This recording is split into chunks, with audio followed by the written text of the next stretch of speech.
Hello friends, मैं आशीष परीक्षा सागर YouTube channel में आप सभी बच्चों का स्वागत करते हैं। तो चलिए बच्चों, यूपी पुलिस री एग्ज़ाम को ध्यान में रखते हुए हिंदी स्पेशल बैच आपका चलाया जा रहा है, जिसमें आज आपका न्यू चैप्टर होगा कारक। कारक को हम परसर्ग कहते हैं और ये कारक चैप्टर आपके पेपर के लिए, आगामी सभी पेपर के लिए जहाँ भी हिंदी आती हो, बहुत महत्वपूर्ण चैप्टर होगा। तो चलिए हम पढ़ने वाले हैं कारक। कारक को बताया गया है कि परसर्ग भी कहते हैं। जो शब्द संज्ञा या सर्वनाम के बाद आकर उसका संबंध क्रिया से बताते हैं वह कारक कहलाते हैं। जो शब्द संज्ञा या सर्वनाम के बाद में आकर के उसका संबंध किससे बताएं? क्रिया से बताएं, वह क्या कहलाएंगे? कारक। कारक का दूसरा नाम पहले ही बता दिया गया है, क्या है? परसर्ग है। राम ने रावण को बाण से सीता की रक्षा के लिए रथ पर मारा। अगर मारा शब्द जो है इसको आप छोड़ दें, राम ने रावण को बाण से सीता की रक्षा के लिए रथ पर, तो इसका कुछ मतलब नहीं निकलता है। लेकिन जैसे इसमें मारा जोड़ दिया जाए, मारा शब्द, राम ने रावण को बाण से सीता की रक्षा के लिए रथ पर मारा। यहाँ पर मारा क्रिया है और मारा से सबका संबंध है। मारा शब्द से सबका संबंध है और मारा क्या है? क्रिया है। मारना क्या है? क्रिया है। यही मारा क्रिया ना लगाया जाए तो मतलब नहीं निकलता है। ये हमेशा किसी शब्द के बाद में लगते हैं, इसलिए हम परसर्ग के नाम से जानते हैं। कारक हमेशा किसी शब्द के बाद में लगते हैं, इसलिए इसको हम परसर्ग के नाम से जानते हैं। कारक का संबंध क्रिया से होता है। किससे होता है? क्रिया से। कारक हमेशा संज्ञा सर्वनाम के बाद आता है। किसके बाद? संज्ञा सर्वनाम के बाद आता है। कारकों की संख्या हिंदी में 8 मानी गई है, जिसमें कारक चिन्हों की संख्या 7 मानी गई है। संबोधन कारक चिन्हों की संख्या नहीं की गई है। कारक और चिन्ह। कर्ता ने कर्म को करण से के द्वारा, के साथ, के बिना और संप्रदान के लिए, हित के वास्ते या निमित्त। अपादान से अलगाव, संबंध का, की, के, रा, री, रे, ना, नी, ने। और अधिकरण आपका है में, पर, में, पे, पर, ऊपर। और संबोधन क्या है? हे, अरे, भो। ये आपका चिन्ह है। कारक चिन्हों को क्या कहा जाता है? विभक्ति भी कहा जाता है। कारक चिन्हों को विभक्ति भी कहते हैं। कारक चिन्ह संश्लिष्ट और विश्लिष्ट। शब्द के साथ कारक चिन्ह आने पर संश्लिष्ट माना जाता है। इसको यानी शब्द के साथ कारक चिन्ह आने पर संश्लिष्ट माना जाता है। हमको, आपको, आपसे, तुमने, तुमको। हमको, आपको, आपसे, तुमने, तुमको, यानी ये शब्द के साथ में आता है। कौन? संश्लिष्ट।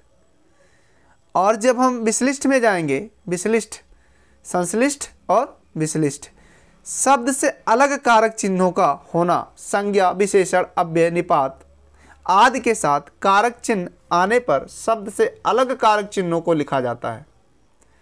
शब्द से अलग कारक चिन्हों का होना, संज्ञा, विशेषण, अव्यय, निपात आदि के साथ कारक चिन्ह आने पर शब्द से अलग कारक चिन्हों को लिखा जाता है। जैसे राम ने श्याम को हिंदी की पुस्तक दी। राम ने श्याम को हिंदी की पुस्तक दी। अगर कोई कारक चिन्ह सर्वनाम के साथ आता है तो उसे सर्वनाम के साथ जोड़कर लिखा जाता है। जैसे हम पर, हमसे, तुमसे। जैसे हम तुम क्या है? सर्वनाम है। और यहाँ क्या बताया गया? अगर कोई कारक चिन्ह सर्वनाम के साथ आता है तो उसे सर्वनाम के साथ जोड़कर लिखा जाता है। जैसे हम पर जोड़ दिया गया हम में, हमसे यहाँ भी जोड़ दिया गया है, तुमसे से कारक चिन्ह तुम में जोड़ दिया गया है। अगला है कर्ता कारक। वाक्य में जो शब्द कार्य करने के अर्थ में प्रयुक्त होता है, वाक्य में जो शब्द कार्य करने के अर्थ में प्रयुक्त होता है, कर्ता कारक कहलाता है। कारक 2 प्रकार का होता है। कारक कितने प्रकार के होते हैं? 2। अप्रत्यय कारक और साप्रत्यय कारक। अप्रत्यय कारक क्या है बच्चों? अप्रत्यय कारक क्या है? वाक्य में ने का प्रयोग ना हो, वहाँ अप्रत्यय कारक होगा। जब वाक्य में कर्ता कारक का चिन्ह ना लगा हो, कर्ता कारक का चिन्ह ना लगा हो, तो वहाँ क्या कहलाएगा? अप्रत्यय कारक चिन्ह कहलाता है। जैसे वाक्य में ने का प्रयोग ना हो। जब वाक्य में ने का प्रयोग नहीं होता है, जब वाक्य में ने का प्रयोग नहीं होता है तो क्रिया का लिंग वचन कर्ता के लिंग वचन के अनुसार होता है। जब वाक्य में ने का प्रयोग नहीं होता है तो क्रिया का लिंग वचन कर्ता के लिंग वचन के अनुसार होता है। जैसे लड़का पुस्तक पढ़ता है, लड़की पुस्तक पढ़ती है, मोहित सेब खाता है, शालिनी सेब खाती है। यहाँ क्या है, अगर क्रिया स्त्रीलिंग है तो कर्ता भी स्त्रीलिंग होगा, क्रिया अगर पुल्लिंग है तो कर्ता भी पुल्लिंग होगा, अगर क्रिया स्त्रीलिंग है तो कर्ता भी स्त्रीलिंग होगा। यही बताया गया है कि जब वाक्य में ने का प्रयोग नहीं होता, यहाँ वाक्य में ने का प्रयोग नहीं है तो क्रिया का लिंग वचन कर्ता के लिंग वचन के अनुसार चलेगा। जैसे कर्ता वैसे क्रिया, जैसे कर्ता वैसे क्रिया, जैसे कर्ता वैसे क्रिया, ये आपको देखना है। सप्रत्यय कारक क्या है? वाक्य में ने प्रत्यय का प्रयोग जब वाक्य में कर्ता का चिन्ह ने लगा हो, जब वाक्य में कर्ता कारक का चिन्ह ने लगा हो तो सप्रत्यय क्रिया का लिंग वचन कर्म के लिंग वचन के अनुसार लगता है। जब वाक्य में कर्ता कारक का चिन्ह ने लगा हो तो सप्रत्यय क्रिया का लिंग वचन कर्म के लिंग वचन, किसके? कर्म के लिंग वचन के अनुसार लगता है। ये ध्यान में रखना है। जैसे मोहित ने पुस्तक पढ़ी, भाई मोहित लड़का है तो यहाँ पढ़ी क्यों लगा हुआ है? आपको यही देखना है सप्रत्यय कारक का कमाल क्या है। वाक्य में ने प्रत्यय का प्रयोग जब वाक्य में कर्ता कारक का चिन्ह ने लगा हो तो आपको समझ जाना है यहाँ सप्रत्यय है, सप्रत्यय कारक है और क्रिया का लिंग वचन किसके हिसाब किताब से चलेगा? कर्म के हिसाब किताब, यानी कर्म के लिंग वचन के अनुसार लगता है। क्रिया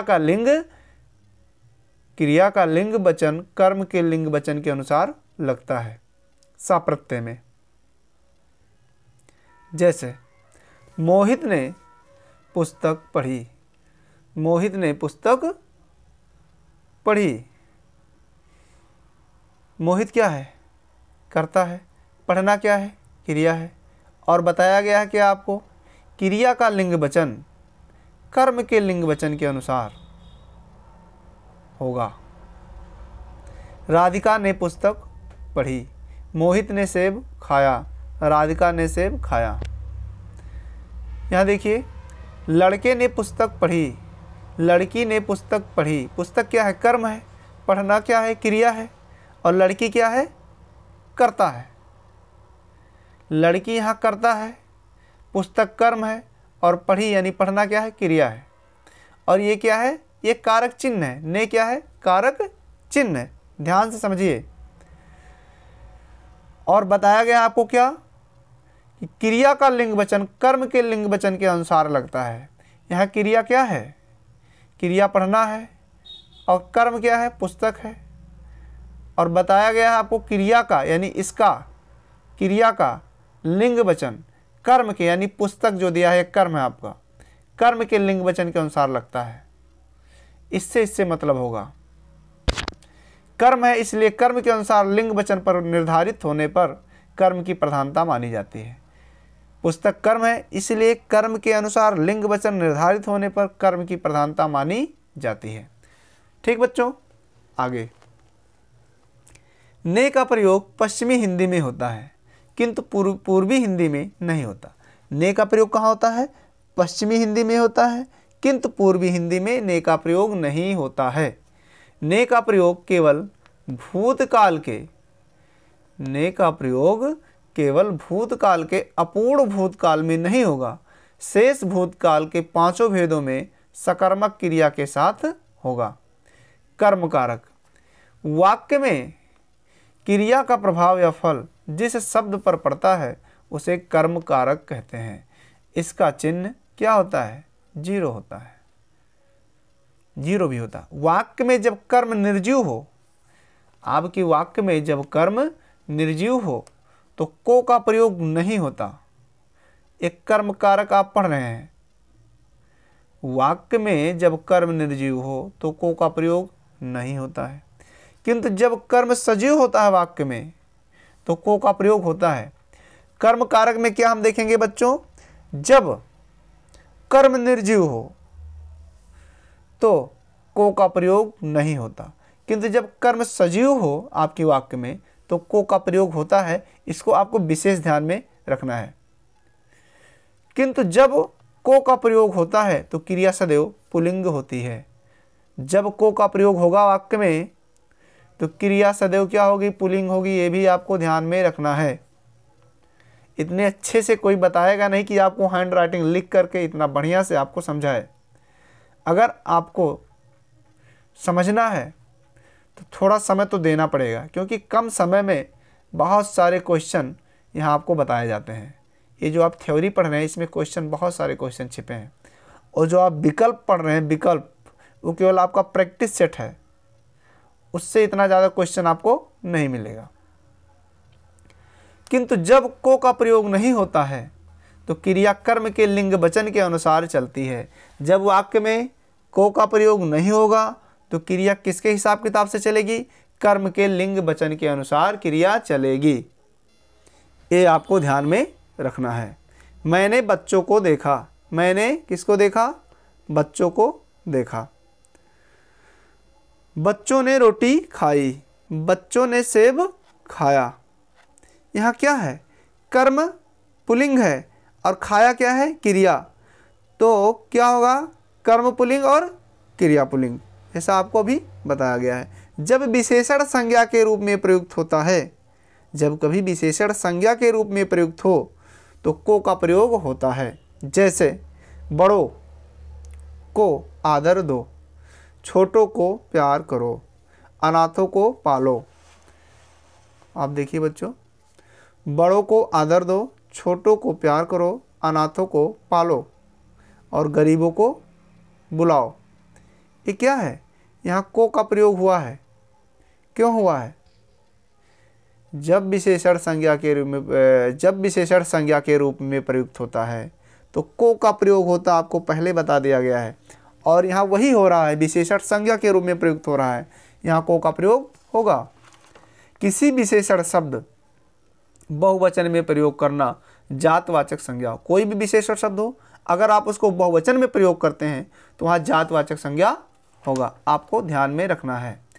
जहाँ बुलाना पुकारना आपके लिए वेरी वेरी इंपॉर्टेंट BBI है। जहाँ बुलाना, पुकारना, जगाना, भगाना, कोसना और सुलाना आदि क्रियाएं होती हैं, वहाँ को का प्रयोग होता है। जहाँ बुलाना, पुकारना, जगाना, भगाना, कोसना, सुलाना आदि क्रियाएं होती हैं, वहाँ को का प्रयोग होता है। वहाँ किसका प्रयोग होता है, को का प्रयोग होता है।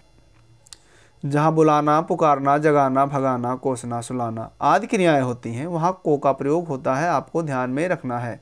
जैसे मैंने बच्चों को बुलाया, मैंने क्या किया, बच्चों को बुलाया। तो आपको ये ध्यान देना है कि बुलाना शब्द आया है ना, बुलाना शब्द आया है यानी बुलाया है, बुलाना, तो क्या होगा, वहाँ को का प्रयोग होगा। यहाँ को का प्रयोग हुआ है। दादाजी ने पोते को जगाया, जगाया शब्द आया है, यहाँ भी को का प्रयोग हुआ है। वैसे ही माताजी ने बच्ची को सुलाया, सुलाया शब्द आया है, यहाँ भी को का प्रयोग हुआ है। और देखिए यहाँ भगाया बताया गया हो आपको, भगाना क्या दिया, उसने कुत्ते को भगाया, वाक्य में भगाया है तो को का प्रयोग भी हुआ है। आपको ध्यान में रखना है, आपको इन शब्दों को ध्यान में रखना है। इन शब्दों से ही आपके क्वेश्चन पेपर में देखने को मिल जाएंगे। आगे देखिए, जहाँ मारना क्रिया का अर्थ पीटना होता है, जैसे हमने राम को मारा, जैसे हमने गाय को मारा, या जैसे हमने भैंस को मारा, तो मारने का मतलब पीटना भी तो होता है। हम मान लिया हमने भैंस को मारा तो मारने का अर्थ क्या होता है, पीटना भी होता है। तो जहाँ मारना क्रिया का अर्थ पीटना होता है, को का प्रयोग होता है, वहाँ भी को का प्रयोग होता है। किंतु जहाँ मारना क्रिया का अर्थ शिकार करना हो, जैसे शिकारी ने मछली मारी, तो जहाँ मारना क्रिया का अर्थ शिकार करना हो, वहाँ को का प्रयोग नहीं होता है, वहाँ को का प्रयोग नहीं होता है।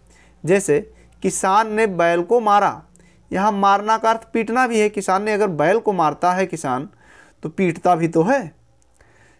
लोगों ने चोर को मारा, अगर लोगों ने पकड़ करके चोर को मार दिया तो ये क्या होगा, लोगों ने चोर को खूब पीटा, यानी उसका अर्थ पीटने से भी है। इसलिए जहाँ मारना क्रिया का अर्थ पीटना होता है वहाँ भी को का प्रयोग होता है। शिकारी ने मछली मारी, तो यहाँ शिकार करने का अर्थ है, मारना का अर्थ क्या है, शिकार करना, तो यहाँ को का प्रयोग नहीं होगा।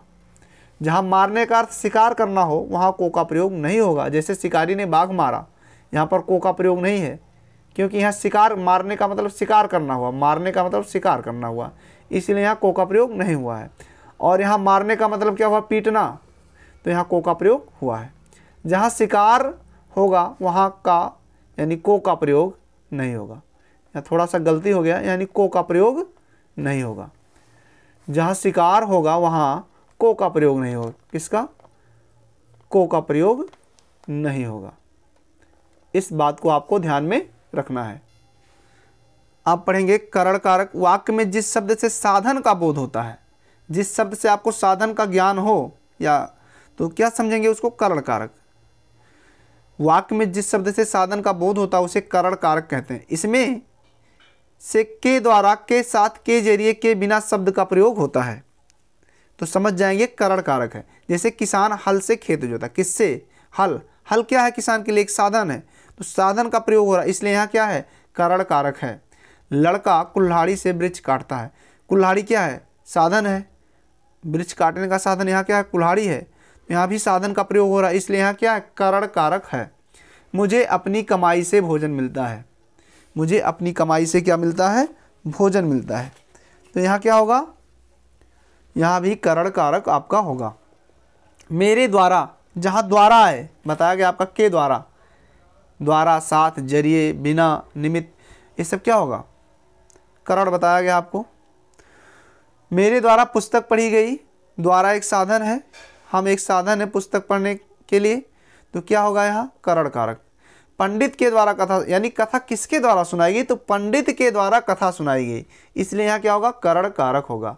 मैं कलम से लिखता हूँ, किससे, कौन सा साधन है, कलम, तो कलम से लिखना क्या है, एक साधन है, इसलिए यहाँ करण कारक होगा। मैं आपके साथ जाऊँगा, यहाँ भी करण कारक होगा। आपके बिना वह नहीं जाएगा, आप क्या है, साधन है, आपके बिना वह नहीं जाएगा, ये भी क्या होगा, करण कारक होगा। वह ट्रेन से आया है, वह किससे आया है, ट्रेन से आया है, यहाँ क्या होगा, करण कारक होगा। जहाँ भूख, प्यास, जाड़ा, आँख, कान, पाँव शब्द एक वचन में आता है वहाँ से का प्रयोग होता है, किंतु जब ये शब्द बहुवचन में आते हैं तब से का प्रयोग नहीं होता है, फिर भी करण कारक क्या है, माना जाएगा। जहाँ भूख, प्यास, जाड़ा, आँख, कान, पाँव शब्द एक वचन में आता है वहाँ से का प्रयोग होता है, किंतु इसमें क्या है, जब ये शब्द बहुवचन में आएंगे तब से का प्रयोग नहीं होता है, फिर भी इनको हम करण कारक मानेंगे। एक वचन में कुछ दिया है, वह भूख से बेचैन है, लड़का प्यास से मर रहा है, स्त्री जाड़े से काँप रही है, लड़का अपने पाँव से चलता है, मैंने अपनी आँख से यह घटना देखी है। बहुवचन में अगर इसका प्रयोग किया जाए तो क्या होगा, वह भूखों बेचैन है, लड़का प्यासों मर रहा है, स्त्री जाड़ों काँप रही है, लड़का अपने पाँव चलता है, मैंने अपनी आँखों यह घटना देखी है। आपको क्या बताया गया है, जब ये शब्द बहुवचन में आते हैं तब से का प्रयोग नहीं होगा, यहाँ कहीं भी से का प्रयोग नहीं है, यही तो आपको बताया गया है। और शब्द एक वचन में आता है, यानी भूख, प्यास, जाड़ा, आँख, कान, पाँव, ये शब्द अगर एक वचन में आएगा तो क्या होगा, वहाँ से का प्रयोग होगा। देखिए यहाँ एक वचन है भूख, प्यास, तो यहाँ से का प्रयोग हुआ, इतना आपको ध्यान में रखना है। अगर एक वचन में ये शब्द आ रहे हैं, ऊपर जो बताया गया आपको, भूख, प्यास, जाड़ा, आँख, कान, पाँव, ये शब्द एक वचन का है, अगर ये आ रहे हैं एक वचन में तो वहाँ से का प्रयोग करेंगे। और यही भूख का भूखों हो जाए, प्यास का प्यासों, जाड़ा का जाड़ों, पाँव का पाँव, आँख का आँखों, यानी बहुवचन में हो तब यहाँ क्या होगा, से का प्रयोग नहीं होगा। बच्चों आपको ध्यान में रखना है। संप्रदान कारक, जिसके लिए कुछ किया जाए या जिसको कुछ दिया जाए वह संप्रदान कारक होता है, इसको भी आपको ध्यान में रखना है। जिसके लिए कुछ किया जाए या जिसको कुछ दिया जाए वह संप्रदान कारक होता है। बच्चों ध्यान में रखना। इसका चिन्ह को के लिए, के, हित, के, वास्ते, के, निमित्त शब्दों का प्रयोग होता है। संप्रदान कारक आप पढ़ रहे हैं। कुछ करेंगे तब भी संप्रदान कारक होगा, किसी को कुछ आप देंगे तब भी संप्रदान कारक होगा। जैसे मैंने बच्चों को मिठाइयाँ दी, यहाँ देना है, क्या देना है? मिठाइयाँ। तो देने का मतलब क्या हुआ? संप्रदान कारक। आपके लिए कपड़े लाया हूँ, लाया भी हूँ, क्या? कपड़े। यानी लाना देना, लेना देना क्या है? संप्रदान कारक। घर के वास्ते, अभी बताया के वास्ते आए, के निमित्त आए, संप्रदान कारक होगा। घर के वास्ते पैसे भेजना है, संप्रदान कारक। आपके निमित्त भोजन बना है, निमित्त शब्द आए, के निमित्त, क्या होगा? संप्रदान कारक होगा। राम के हित लक्ष्मण बन गए, तो हित, के हित आए तो क्या होगा? के हित शब्द आ रहा है, क्या होगा आपका? संप्रदान कारक होगा। देखिए यहाँ कुछ वाक्य है। मैंने बच्चों को रुपए दिए, मैंने क्या दिए? बच्चों को रुपए दिए। भूखों को अन्न देना चाहिए, प्यासों को पानी। ये संस्कृत में होता है, यानी संस्कृत में देकर वापस नहीं लिया जाता है। बच्चों वीडियो आज थोड़ा सा लंबा हो गया है क्योंकि थोड़ा अधिक समझाना पड़ा आपको। अपादान कारक, वाक्य में जिस चिन्ह के द्वारा एक दूसरे से अलगाव, दूरी या दो वस्तुओं, व्यक्तियों आदि में तुलना का पता चलता है, वहाँ प्यारे बच्चों अपादान कारक होता है। जो पहले था किंतु अब नहीं है, इसका चिन्ह क्या होता है? से, यानी अलगाव। गंगा हिमालय से निकलती है, गंगा अलग हो रही, कहाँ से? हिमालय से, क्या होगा? अपादान कारक। बिल्ली छत से कूद पड़ी, बिल्ली कहाँ से कूद पड़ी? छत से, छत से अलग हो गई बिल्ली कूदने के बाद में, क्या होगा? अपादान कारक। खूब पेपर में सब आता, अपादान कारक खूब पूछता है। सर्प बिल से बाहर निकला, सर्प भी अलग है, कहाँ से? बिल से अलग हो रहा है, अलगाव हो रहा है, तो क्या होगा? अपादान। वृक्ष से पत्ते गिरते हैं, पत्ते अलग हो रहे हैं, कहाँ से? वृक्ष से, क्या होगा? अपादान। वह दिल्ली से आया है, दिल्ली से अलग होकर के यहाँ चला आया, क्या होगा? अपादान। मेरे घर से स्टेशन 5 किलोमीटर दूर है, ये भी भाई दूर है तो अलग है, तो क्या होगा? अपादान। वह आपसे सुंदर लिखता है, आपसे सुंदर, आपसे अलग है क्योंकि आपसे सुंदर लिखता है, क्या होगा यहाँ? अपादान। जहाँ एक दूसरे से तुलना की जाए, जहाँ एक दूसरे से तुलना की जाए वहाँ भी अपादान कारक होगा। बच्चों अगर वीडियो पसंद आए और आपको लगे कि हाँ यहाँ से मेरे क्वेश्चन ज़रूर फंसेंगे, और आप मिला लीजिए, जितना भी चैप्टर आपको पढ़ाया गया है उसको आप मिलाइए। जो पिछला पेपर आपका हुआ है, कोई भी पेपर, अभी तो पूरा चैप्टर हमने पढ़ाया नहीं है, अगर इस चैप्टर से कोई क्वेश्चन आया होगा तो आपको यहाँ से ज़रूर देखने को मिलेगा। ये आप मिला करके देख लीजिए। बस बच्चों आज इतना ही। और हाँ, अगर आपको वीडियो पसंद आया हो तो आप मेरे चैनल को, अगर पहली बार चैनल पर हैं तो लाइक, सब्सक्राइब एवं शेयर ज़रूर करें।